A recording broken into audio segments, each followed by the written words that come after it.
Kapag nag-open kayo ng Forex account, papipiliin kayo kung anong type ng leverage ba yung gagamitin nyo. And marami sa mga baguhan yung naguguluhan pa rin kung ano ba dapat yung pipiliin. Yung maliit ba na leverage o yung may pinakamalaking leverage. Okay, no, ipaliwanag natin to sa inyo na mas simple. Okay? Isipin nyo na lang na itong mga broker na ito ay parang credit card. So let's say kay Xness, may option siya dito na 1 is to unlimited. Ibig sabihin, bibigyan ka ni Xness ng kapangyarihan to trade as much as you want. Kumbaga parang credit card na bibigyan ka niya ng credit limit ng kahit gaano kalaki pa ang amount na i-suspend mo. Okay? Dito naman kay Vantage, kung mapapansin nyo, ang credit limit na meron dito kay Vantage is 2,000 is to 1 or 1 is to 2,000. Pareha lang yan.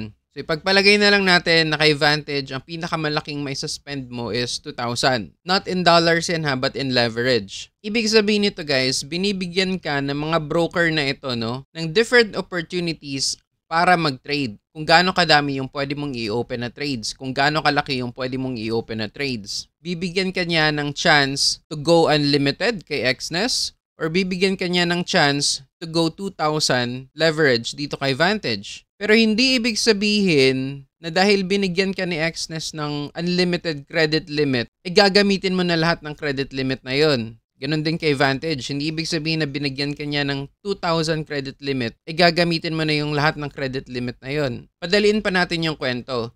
Let's say may nag-offer sa'yo ng credit card na may 1 million credit limit. Okay, ibig sabihin, pwede kang bumili ng kahit anong gusto mo worth 1 million pesos. Pero ang tanong, kaya ba ng budget mo bayaran yung 1 million pesos na yon? Same dito sa trading. Kaya ba ng account mo i-handle yung unlimited trades? Kaya ba ng account mo i-handle yung 2,000 trades? Kasi magbe-base pa rin naman ito sa balance mo. Magbe-base pa rin naman ito sa capital mo. Ibalik na naman natin sa credit card. Let's say binigyan ka ng 1 million pesos na credit limit ng isang bangko. Pero yung sweldo mo lang is around 15,000 a month. So anong gagawin mo? Gagastos ka ba ng 1 million pesos? Kahit na alam mong 15,000 pesos lang naman yung sweldo mo? Hindi, di ba? Ganon din dito sa trading. Kahit binigyan niya na kayo ng malaking chance to go unlimited leverage or to go 2,000 leverage, nakadepende pa rin yun sa'yo kung gaano kalaki yung amount na i-open mo. Nakadepende pa rin sa'yo kung gaano kalaki yung iti-trade mo. Hindi ibig sabihin na binigyan ka ng unlimited credit limit or hindi ibig sabihin na binigyan ka ng 2,000 credit limit, uubusin mo ng lahat yun. Hindi ganun yun. You will still base it on risk management. You will still base it kung gaano kalaki yung capital mo and kung gaano kalaki yung capacity mo para magbayad ng inutang mo. Kasi parang utang lang ito guys. Binigyan niya kayo ng capacity to borrow, pero kung hindi mo kayang bayaran yung mga inutang mo, ang mangyayari, makuklose yung credit card mo or kung sa Forex, maliliquidate yung account mo. So again, wag na kayong malito kahit ano pa man yung piliin nyo dyan. Unlimited, 1 is to 2, 1 is to 100, blah blah blah. Kahit ano pa mang piliin nyo dyan, hindi masyadong magmamatter yan. Kasi parang buying power mo lang yan. Yes, may capacity ka to buy, pero ang tanong, may capacity ka ba to pay? Huwag kayong malito sa mga leverage na meron dito. Yung ginagawa ko, kung ano yung pinakamalaki, yun ang pipiliin ko. Kumbaga hindi ko binibigyan ng limit yung sarili ko sa kung gaano kadami yung pwede kong i-trades. But in reality, mabibigyan pa rin ng limit kasi nga ito lang yung account ko, ito lang yung balance ko, ito lang yung cash ko, ito lang yung capacity ko to pay, no? Parang pinabango lang kumbaga yung